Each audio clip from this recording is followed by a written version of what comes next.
And I trust you all got a program. I think we handed one to everybody who came in tonight. But anyway, so back to the Cleveland Council World. Well, I'm going to bring up Jana Krosny, who works with the council. She approached me about showing this film, which we actually premiered in Cleveland a few years ago, Burma VJ. But this time with a special guest, Peter Hiscocks from Britain. So, let me just turn the mic over to Jana Krosny, and she can tell you about the program and Mr. Hiscocks, and then we'll get on with the movie. Thanks for coming tonight. Here's Jana. Good evening, everyone. Welcome here. It's wonderful, John, to be doing the film events together. It's a great opportunity for us to bring our speakers here to the museum and have them speak about the movies that you are seeing. It's wonderful to have Peter Hiscocks here, who is the speaker tonight. Peter got to Cleveland 24 hours ago, no, actually a little bit less than that, from the UK. And it's wonderful to have him here. He is a long-time journalist. He has worked with many different British news media, including the BBC, for more than 21 years. And for 15 years, he has trained journalists all over the world in actually 32 countries. Today in the morning, we were visiting the International Newcomers Academy, which is a public school for first-generation kids of immigrants and refugees in their first or second year in the US. And there were children from probably 20 or 30 countries, and each of the little children raised up their hand and said, "Have you ever been to my country?" And Peter has been to every single country except of India, right? And Puerto Rico. And Puerto Rico, that was also a common question. So Peter has been working with the Thompson Foundation that trains journalists all over the world, and one of his big assignments was training journalists who were smuggled outside of Burma, training them in Thailand, and he will tell you more about that, and he will tell you more about the movie. If I can ask Peter to come up on stage.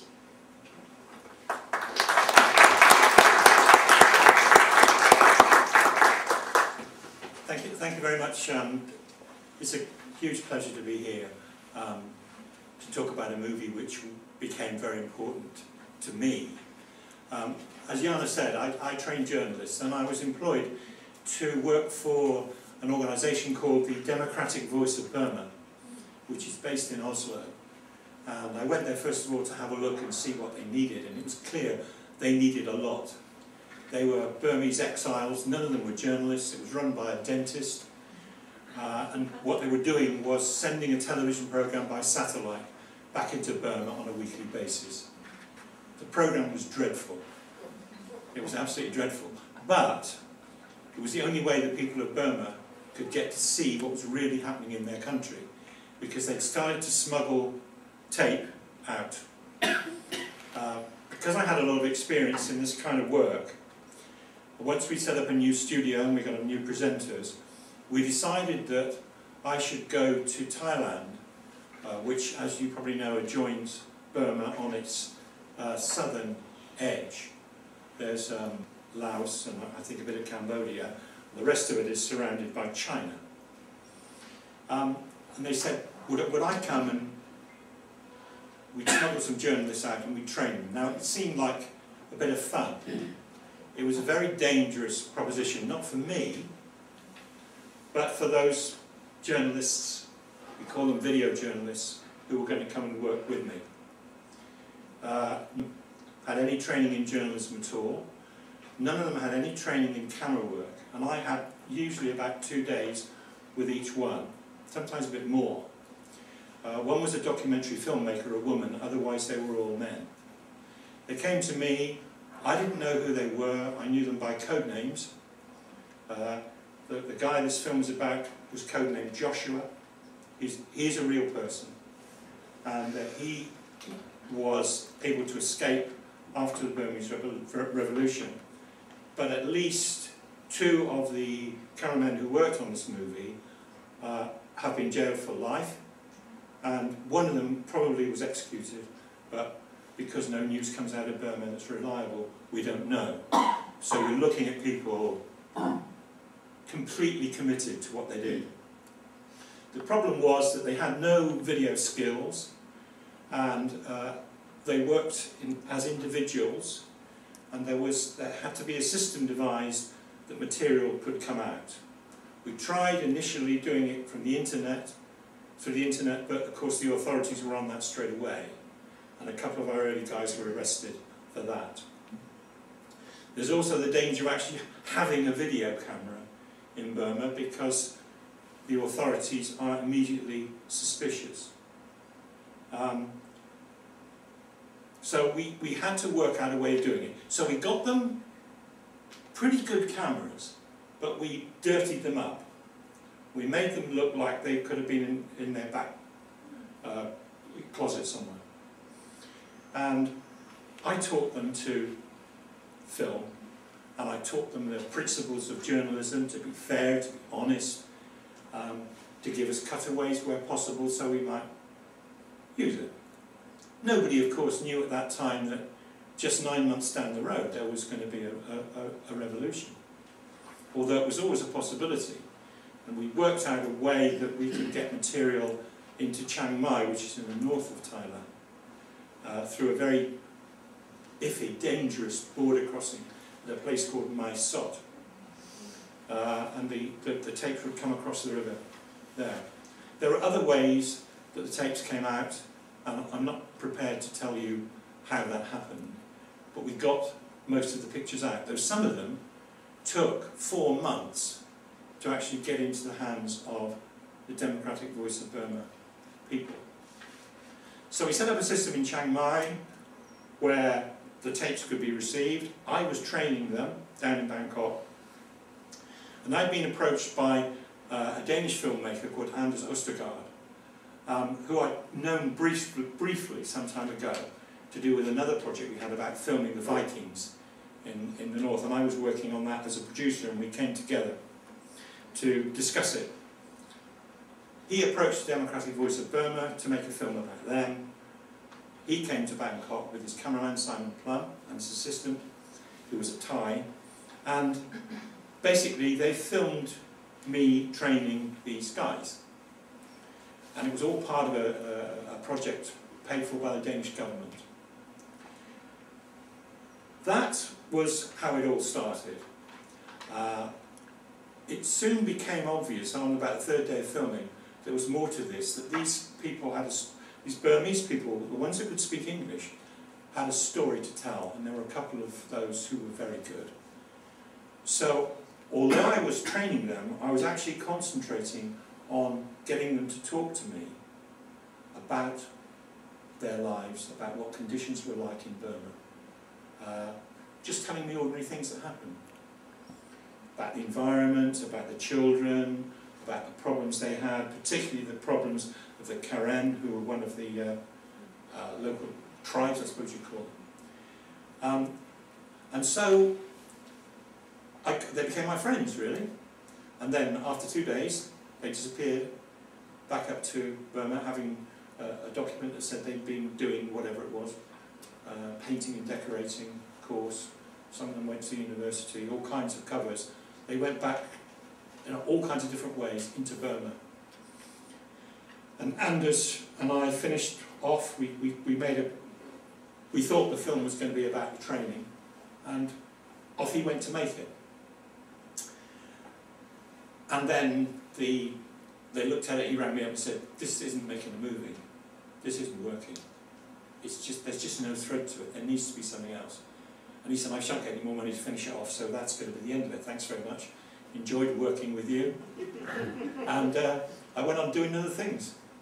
Actually, I went to Libya on the next job, but that's another matter. Maybe there'll be a film about that in a few years' time. Then came August the 18th, I think it was, or 19th, the anniversary of the original Burmese Revolution, when the story broke. And Anders rang me up and said, "We can't get in there, there's no way we can do this." do you think the Democratic Voice of Burma people can get the footage out? And so with what we taught them, what we worked out, gradually, over a period of months, the footage seeped out. Some of it was shown, CNN ran bits of it. Generally, they didn't credit the Democratic Voice of Burma because there were great worries about security of the families of the people they knew were in Oslo, because they knew who they were, they'd escaped. And you'll see that the credits, nowhere am I mentioned on the credits, but I have to say that when I applied to visit Burma, they decided I was not somebody who would like to have in there, so I wasn't able to go after a couple of years. So the reaction to the film in Burma, like they always do, they just ignored it, pretended it would go away. But their own television service, MRTV, Myanmar Television, had a series of stories promoting Burma and giving the lie as it was to, as they saw it, to this movie. Now, part of the success of this film is down to superb direction and camera work and production techniques, because some of it has to be reconstructed. And what Anders did, and I played no part in this, he put all the footage together the way he wanted it in sequence, and there were obvious things missing. One of the things that was missing was good sound, because one thing little video cameras can't do is record good sound, especially when it's 100 yards away and there's noise going on. So he had to reconstruct some of the sound.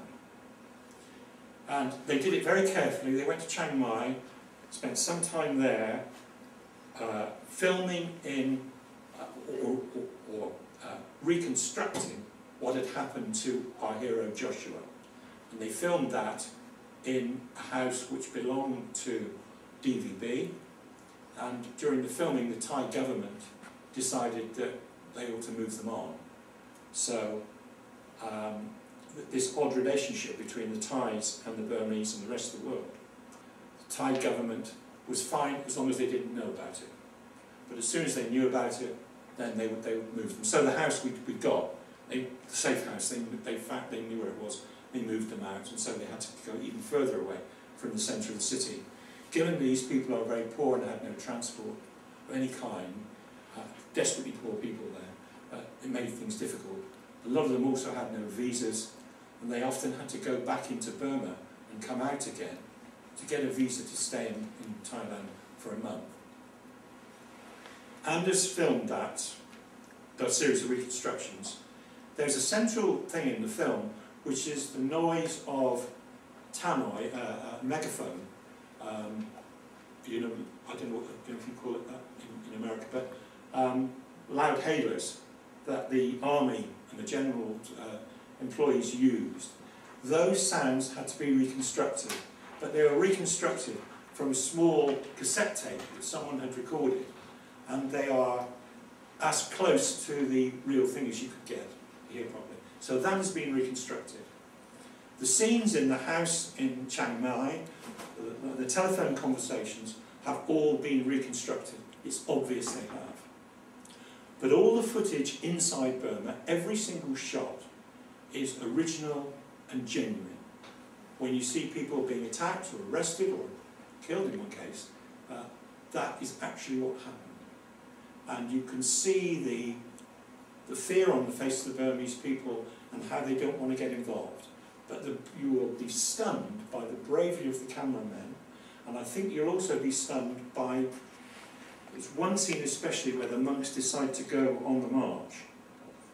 And you will, I mean, the camera work in that is just extraordinary. For one guy to do that with a little Sony video camera and to hold it steady enough. Okay, some reprocessing has been done in the filming, in the post-production. But it's basically, you have to have the footage to do it with. It is quite remarkable. Now, Burma has reverted to what it always was. Aung San Suu Kyi has been allowed out, as it were, but she has been effectively neutralised. The repression goes on in Burma, especially of the Karen, and no doubt will go on for a long time. The problem is that the country is basically surrounded by China, and China is quite happy for things to continue, or apparently seems to be happy for things to continue. Oil still comes out of Burma, which is taken by the Total company, French company, and other stuff comes out of Burma and disappears into the world's resources somewhere or other. I would just urge you, after this is over, pardon me, I'm happy. Just look at it as a real film. This is something that really happened, and you never see the people it happened to who filmed it, because of course you can't. But you can tell in the attitude of the monks and the people in Burma just what it meant to that country. And it was so sad that in the end they were unable to have the revolution they'd all wanted. But any help we can give in any way, I'm not asking for money, but any help we can give in any way to support these people is money well spent. Thank you very much indeed. I hope you enjoyed the movie.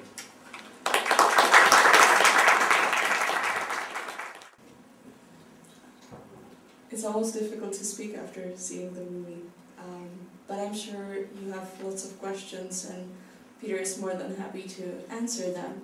So if you have a question, please raise your hand and Peter will answer it. Do my best.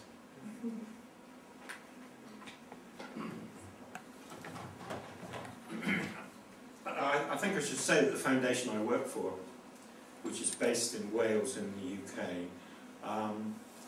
works with oppressed peoples and developing democracies. So that story is an extreme one, but we work with those kind of people. At the moment we're working in places like Cameroon, which has its own particular problems.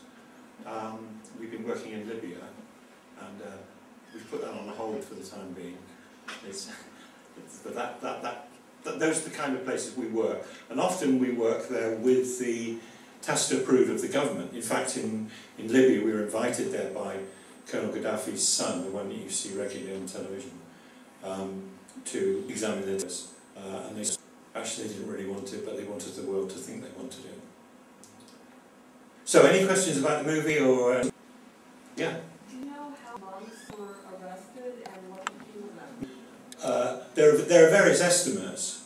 I believe they found like 40 to 50 bodies, which they believed were monks. The problem is, of course, that in Buddhist monks can be of any age, from about 5 upwards. They go and do whatever time they like in the temple.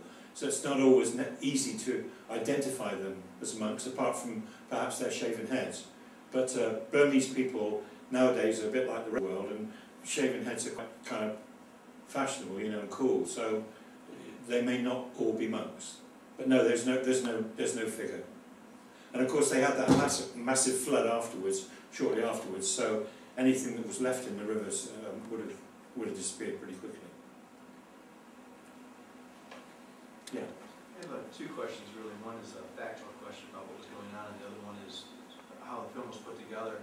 First one is, I thought I heard mentioned in the film, or it was speculation, that some of the soldiers, at least some of them, were from outside Burma. Yeah, there was speculation about that, that they were Chinese. But no more than speculation. And I think it was mentioned in that. Because that was a possibility, that they were getting support from the Chinese. When the rest of the world was turning against Burma, they suddenly realised they had the support of China if they needed it. But it's only speculation. The second point was? The second question I had, you mentioned before the film that sometimes some of this footage coming out, and I thought it was for this film, would take a long time to get back to out of the country. Yeah. But there was mention that these things were coming pretty quickly in the film, like the next day. Yeah, a lot of it did come quickly, but some of the stuff from the middle of that film was only discovered sometime afterwards. Okay. There was a problem with, I think, 2 or 3 of the cameramen, that they had been arrested or they disappeared, and nobody knew exactly where their tapes were. The Burmese government managed very quickly, and there was some kind of international condemnation of them. As a viewer, you don't know it. It's put together very well. You don't really know that it was that segmented in terms of the delivery anyway. No, you don't, and you don't know what is reconstructed. It's pretty obvious when you look at it several times what is reconstructed and what isn't. As I said to you, all the footage that shows violence or stuff clearly in Burma has not been reconstructed. But all the conversation stuff between Joshua and the guy was shot in Chiang Mai. And as I say, a lot of the sound was re-recorded. They have quite big problems with it. And there were some shots where DVB cameramen had taken pictures of other DVB cameramen in the background. So all that had to be removed, or in some cases enlarged, so there was no possibility that the authorities would know who it was. Yeah. Well, the ending of the film indicated that the DVB is still operating when they were interviewing people after the Nargis hurricane. Yeah. Is it? Oh, it's still going. To build? Yeah, DVB still runs. We don't work with them anymore. Part of that is because we are a non-political organisation, and it was felt by our trustees that DVB was becoming a little bit political, and that we didn't, while we would help the journalists, we didn't want to be in any way influencing what might be happening there. Yes, they still operate. You can see it on the internet, though of course it is in Burmese, but if you put dvb.com, you can see the pictures that have come out. They vary, and they're online, they've got a website. And sometimes you might be able to realise why we were not satisfied with them politically. There is sometimes in the way they report, there is a political bias. Someone said to me, the kind of the Fox News of Burma.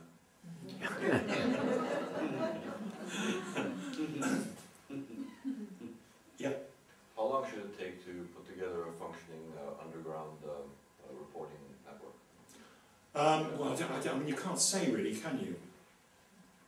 We planned this quite carefully, and the people that were chosen by the people around DVB who knew their cameramen, they'd seen their work before, they chose them for the skill of their camera work and their bravery, and where they were in the country. Now, most of the problems happened in Rangoon. There was a bit in Mandalay and somewhere else, but not much.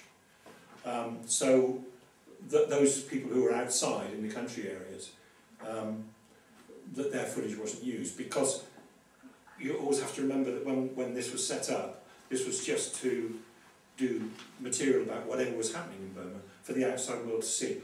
A girl there, who one of the girls I trained, or the girl I trained in Bangkok, made a very good film about children who lived on the edge of a lake and how they lived, their way of life. An excellent film. Had nothing to do with that, but it was just about life in Burma, which is important to see. I mean, they're not fighting all the time, though they are extremely oppressed, and the Karen particularly, they have terrible problems. But you know, the Burmese army just go in and shoot them for the sake of it, and the reports never come out except on DVB, because nobody really cares. They're treated rather like gypsies, might be, or Roma people.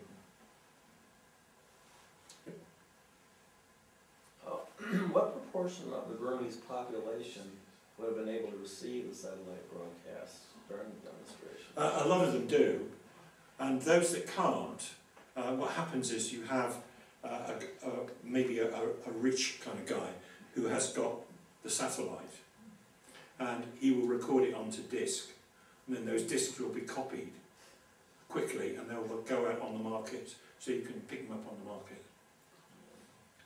Of course, having one of those in your possession gives you major problems if you're spotted by the authorities. But that's how they do it, and they have a radio service as well, and that's easier to understand. But nowadays, people in those kind of countries, they want to see the footage, because of course they can see the footage that comes out from the rest of the world, even though they're not supposed to. There are ways of getting the satellite footage there. What is the primary means of support for the people in Burma? Are they primarily fishermen? There are a lot of fishermen from... Let me just say, I don't know a huge amount about Burma. I mean, I helped make this film, I helped train the people there, but the politics of the country and the way it runs, I didn't really know much about it. There's a deal of farming, there are markets, and the normal things, you know, the things you need to live. Some people are employed in the oil industry, but nobody's quite sure how many and where they're based. It's very difficult to find out. And of course, they have a lot of support from China. So food comes in to support the country when it needs it, and stuff goes out into China as well. I was told that Burmese... the impression from the infrastructure that it's not there after that typhoon, when the people said, you know, they were struggling. Obviously, there was no support system for the people to bring. No, I don't think there ever has been very much. I mean, certainly those Burmese people I've met never ate very much. They never bought very much, which is why we had to be very careful in the kind of cameras we gave them, because how would a poor person get hold of a camera like that? That's always been the problem.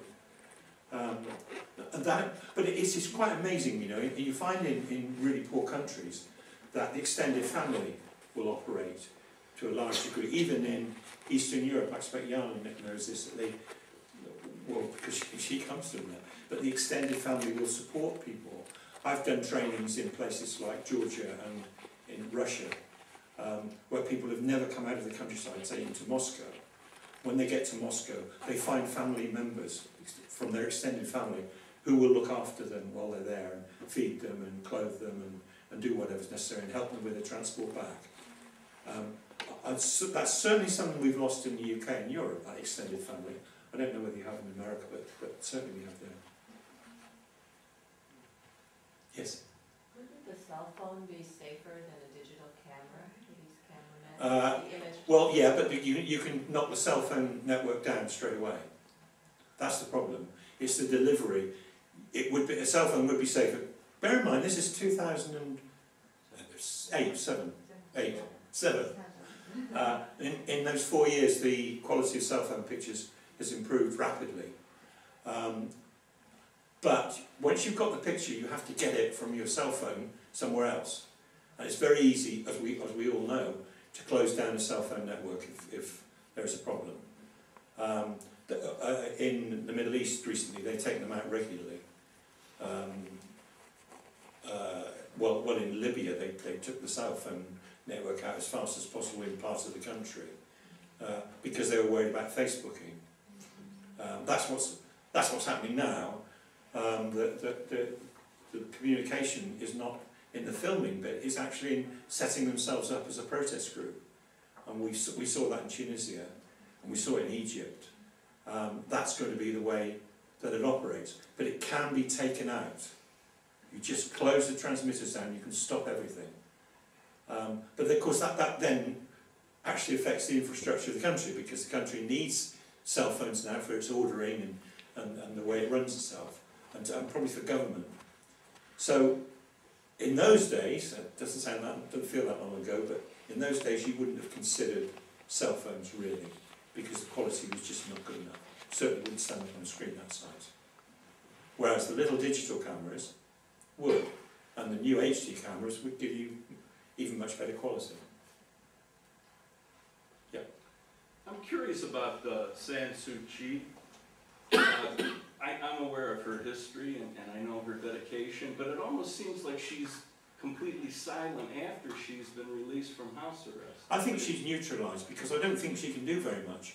I mean, I think the Burmese general suddenly realised that she was less of a problem out of house arrest than in house arrest, because they can let her walk around and do things and they just stop whatever she's doing. Whereas under house arrest, she was constantly a focus of the attention of the protest groups. Understood, but she would have dialogue with the outside world while she was under house arrest, and now it seems almost like it's completely ceased. Yeah, it does. It does. Yeah, there's nothing happening. As far as we know, there's nothing happening. But I was there in '88, right before that massacre, and it's unbelievable how the people are magnetized to her. Yeah, so if anybody could get anything done as affecting change I'm speaking about, it would be her. I think it's true, yeah. I don't understand. I mean, it's signal, you don't even get a scrap of anything from it. No, but there's a strange thing about the Burmese people, and I don't mean this as a criticism, but they kind of get to a stage where they give up. They fold up. You don't see that, or you haven't seen that much in the Middle East. There's a group of people, maybe not all of them, it's a group of people who will fight on. But the Burmese they seem to give in. They did in 1988. I know a lot of people were killed in the August 88 problems. But I'm not even speaking about the Burmese, I'm talking about the rest of the world, because I would put her on the level of a Mandela. I mean, she's that dramatic. Yeah, you're exactly right. And you know, her commitment to her country, for example, when she decided not to come out to visit her husband who was dying because she knew that they'd never let her back in again when she came out, is extraordinary. Not many people well, I can't think of people who do that kind of thing. It's virtually unknown. She's an amazing person. And of course, for those who don't know, she's a highly intelligent woman. She was, I believe, a lecturer at Cambridge. Her husband certainly was in the UK, and she is a very charismatic figure, gentle, highly intelligent woman, who the Burmese kind of, as you say, she's a magnetic personality. Well, you could see in your film when she just appeared how. Yeah, you're right. You're marshaled towards her. Yeah, you're right. If it was anybody else, I'd be cynical and say that a deal was struck. Yeah, no, but I don't believe that with her because she's. No, she wouldn't do that. I hear what you're saying. I hear but it's one of those questions we can't answer, isn't it? Really? Yeah, I guess so. It's heartbreaking. It is, yeah. What do you mean that the DVB has become too political? I mean, Well, has it become too leftist? What is no, there's it's not a problem I want to talk about in great detail. But DVB is run by a group of exiles in Oslo. Some of them have been there 10 years or more. And the Norwegian government is very good to exiles, and certainly to Burmese exiles, and they support them well. So do or did a number of charitable foundations. Soros Foundation, for example, gave them a lot of money. There are organisations in the United States that give them money, there are in my country, and there are in Europe who support them. I became concerned in 2000 and just before this film was made, just before the revolution happened, I became concerned that the two people using it, running it, were using very expensive HD cameras to come to the States to interview people about the Burmese problem. And my foundation put it to them that maybe the money would be better spent on what should be their headquarters, we believed, in Chiang Mai, and building up a place where, should the Burmese generals fall, they could move back into their own country easily and take over the broadcasting. That's the way we all saw it. They didn't really see it that way. And they were tied up with some interesting fundraising from interesting people. And as a result of that, we withdrew our offer of support for them in terms of training, which we were giving them, without certain guarantees. We had those guarantees from the trustees, but they were never carried out by the staff. So we haven't worked with them for 3 years. Purely because the way our foundation was set up, we couldn't be in a position where we were involved in anything that might be even slightly suspect. So we pulled out. That's not to say we don't support their cause, obviously we do, in the people of Burma. And we would do what we could to help. But they rejected various offers. We suggested that they should improve the quality of their television output, and that they should become part of the European Broadcasting Union, which would mean they could broadcast from anywhere in Europe, they could use all European transmitters. They didn't want to do that. They wanted to carry on their own way. They didn't want to talk to broadcasters in French, for example. They said, no, we speak in English. Yeah, but in the European Broadcasting Union, a lot of them will speak French. No, we're not doing that. We speak English or we speak Burmese. There were strange things in the group that we're dealing with. And I don't for a moment know how much money they have. I know they have a lot. But it's not always evident in the spending on their studio in Oslo, and it's certainly not evident in Chiang Mai. The people there were living very poorly compared to their cousins, their brothers in Oslo. And the people in Oslo clearly were not prepared to go back and move into Burma. If the generals came, they had a chance to go back, they wouldn't go back. They were now outside their country, they'd set up, as they said to me, we married Norwegians, we've got children here, we're not going back. And that will always raise a question, I think. Why don't they hand it over to someone else? What are they doing it for?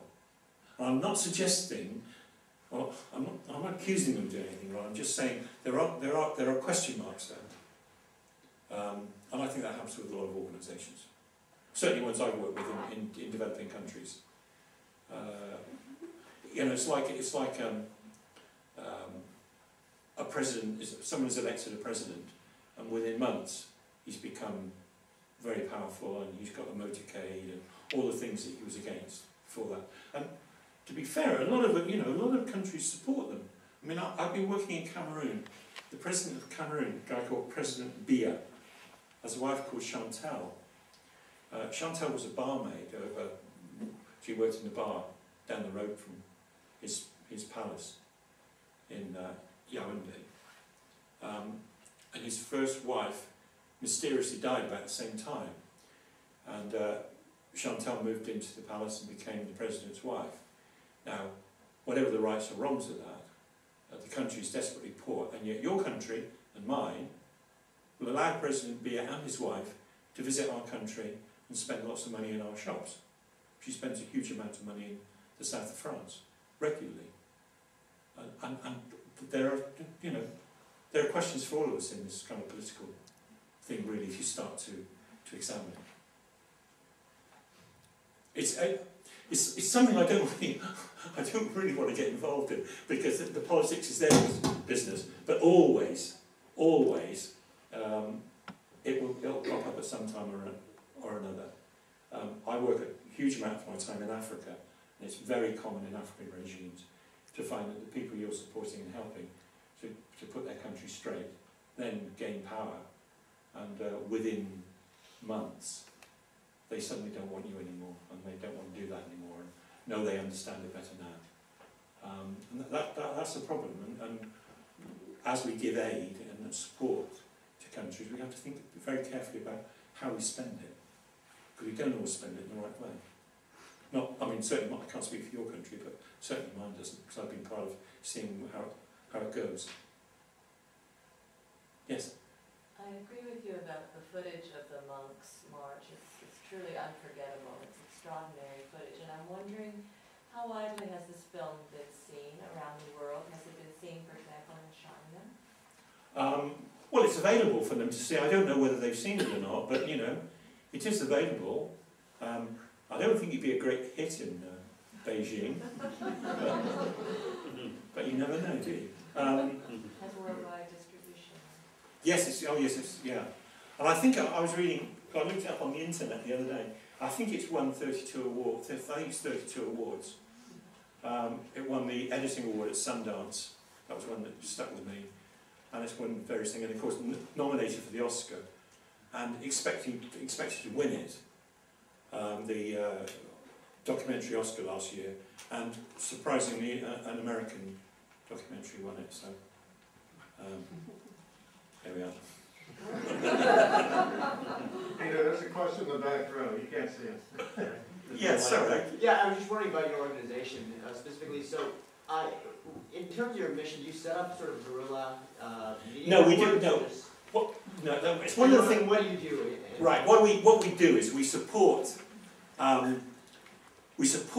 emerging democracies. Basically, that's really what it's about, and we do that in a number of ways. we might be invited by a country to come and help them. We might be invited by an organisation. We might be offered the work by a government. It will be usually the British government, because your government has its own organisations like ours who do the same kind of work. Sometimes it's guerrilla kind of activities. Sometimes it's just basic training. Sometimes, as in Al Jazeera, we set up a training centre for them, and we set up their English network and got them to employ proper journalists from all over the Middle East, because they wanted to give a Middle East perspective on foreign affairs. So what happens is there's a small core of people who work for the foundation, and they employ freelancers, some of them like me on a regular basis, because I'm a senior person in their broadcasting organisation. And sometimes they're people who come in with specialist knowledge. Now, for example, we're looking at new media and how can we help people use new media, not to cause revolutions, but to act as reporters and to help to inform the people of their country and the people of the world. That's what it's about, really. It's pure journalism in a sense, but whatever way we can achieve that, we'll achieve it. And we decided that this undercover operation was the right thing to do in Burma. But the last time I worked there, I'd worked with the hill tribes in northern Thailand, with groups of journalists from all over Southeast Asia, making 3 films about the problems of the hill tribes. One was about drunkenness, and I went down and lived with them while we made these 3 films of the problems tribes were having. Because the kids are going off now, and for example, the kids were going off to Chiang Mai, which is just 20 miles down the road, and the remainder of the extended family was still living the tribal life, while the kids were down at the disco, getting drunk and learning about drugs and coming back and introducing that into their communities. So that was another way we could help the tribal communities in that respect, and that was paid for by a funder from Scandinavia, because they're very big on Southeast Asian stuff. Did you get any insights from the monks after 5 years? I wonder really how they process this. I don't know. I don't know. I mean, as I say, the Buddhist religion operates in a different way from other religions, and people come into it and do their 2 or 3 years as a monk, and then they'll go back to their normal way of life. Youngsters do that regularly. I was in a place called Luang Prabang in Laos, which has 12 temples, and the people there put their children in as monks as young as 6 years old. And there's something in that film which is quite interesting, and that is the monks holding their begging bowls upside down, which is the final insult, "I will not accept alms from the people," which is an extraordinary thing for a monk to do, because that's their role in life, to take alms. And in those countries you see them first thing, well, at dawn, the little boys are out with the begging bowl for food or whatever they can get. Actually, it's quite a good way of keeping your young people, or putting a steadying hand on your young people, to give them a begging bowl and a robe for 2.5 years. It kind of concentrates the minds of teenagers, I was told, and certainly my kids were teenagers when I was out there, and I thought it might have concentrated their minds a bit.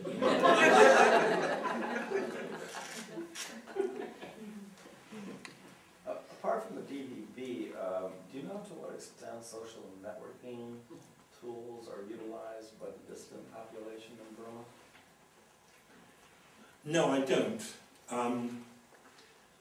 I should suspect it's difficult. Because it's not difficult to, as I understand it, and I'm not a computer expert or whatever, it's not difficult to interrupt those transmissions, and it's not difficult to extract information from them if you really want to. And with their close relationship with the Chinese, who can do that and have done it, I'm quite sure that the Burmese would be doing that. That may be your answer about Aung San Suu Kyi, actually, maybe. maybe they're watching everything that comes in and out of her home, her residence. Well, I ask in part because despite the government efforts, the Iranian people seem to be utilizing those tools very effectively. Yeah, they do. They do.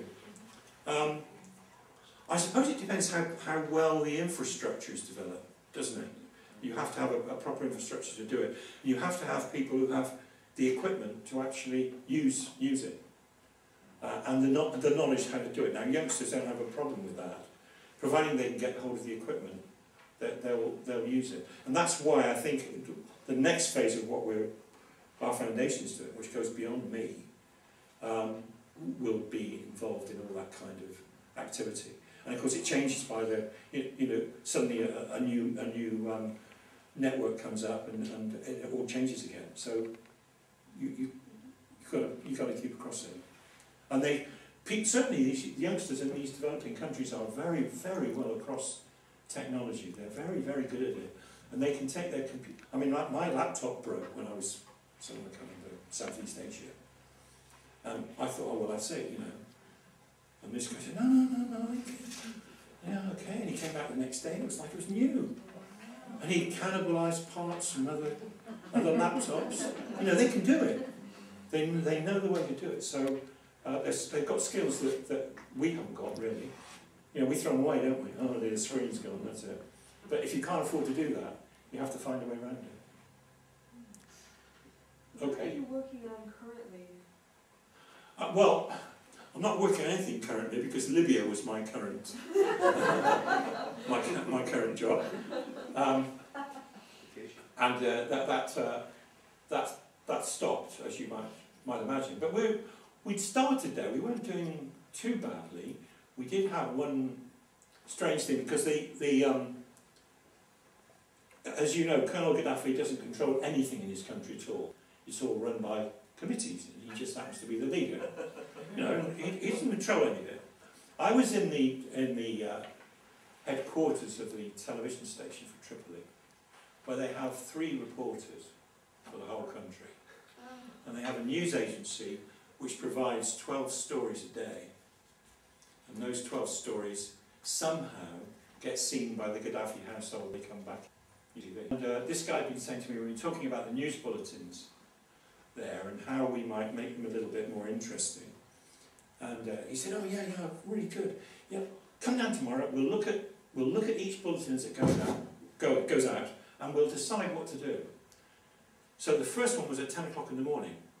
So I got there at about 9:30. We talked to it, and the news came on late, like it always does. And then 7 minutes went, and 10 minutes went, 20 minutes went. Can you tell me, why is the news so long today? Oh, well, the leader, that's what they call the man. The leader phoned. He has a man with him, and he wanted him to see of his visit to Chad months ago when he was inspecting the troops. So they ran an hour and 10 minutes of the leader inspecting the troops in Chad, so he could show his friend. And on the went. And how long ago were you there? I was there just before Christmas. I mean, how do you describe it? Tripoli's a lovely place. It's a lovely city, very Italianate city. Got a nice waterfront. They're building a marina there, and they decided that, or someone decided that they would try and attract people who sail around the Mediterranean. You know, very wealthy people with big yachts, what we call gin palaces in my country, to call in there and anchor up. And they suddenly realised halfway through it was a problem because they don't have alcohol. And there was not much point in you taking your yacht across from wherever to get there and find, not only can you not have alcohol, you can't drink it. If they catch you with it, they'll take it off you. Interestingly, there was only one place, I think there was only one place where you could buy alcohol, and for Brits and our part of Europe, that's quite an important thing to find out.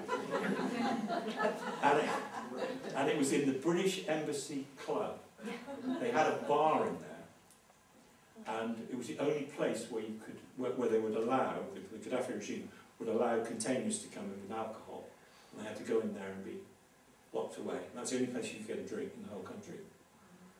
It's quite nice actually. It was quite a pleasant, friendly place.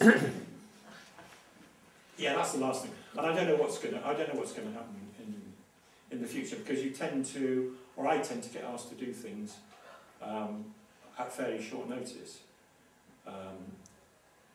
because it's a bit what I do is a bit reactive, and I expect I'll go back to Cameroon because I think they'll have big problems with the election there.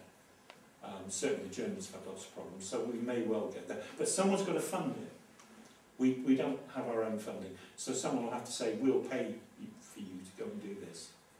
And now, with the recession in our part of the world, there's not a huge amount of money on, or as much money on that kind of foreign aid as there was. Could you just speak very briefly about how you came to be doing what you do? You know, maybe growing up and.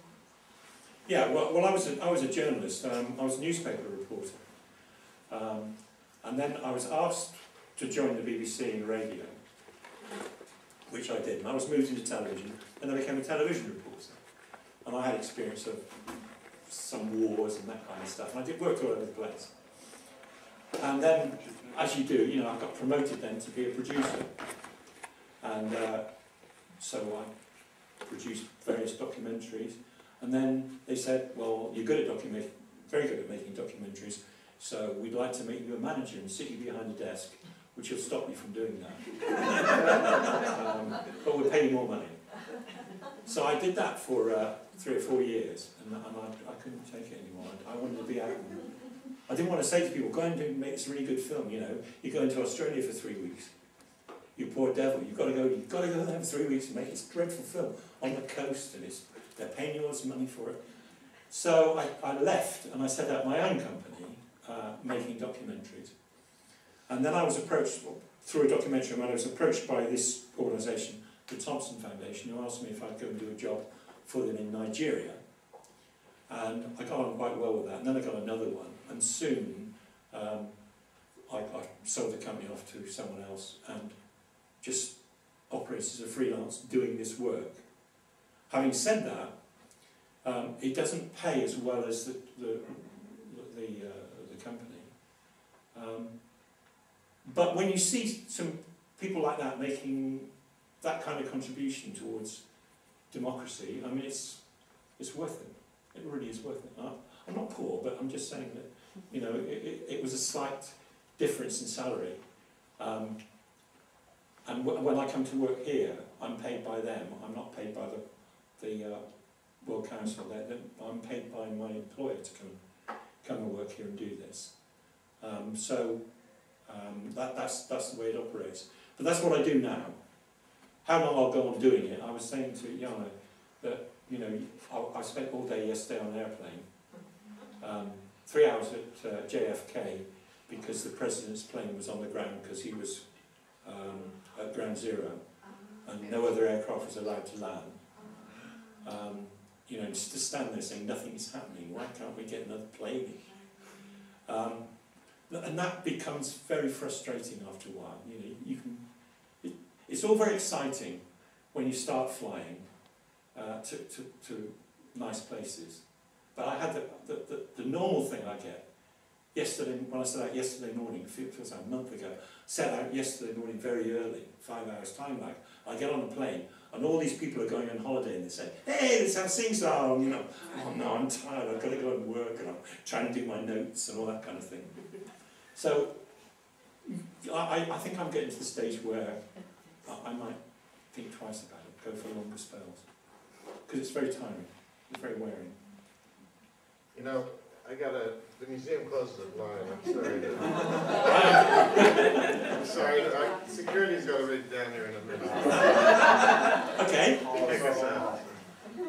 Well, thank you very much indeed.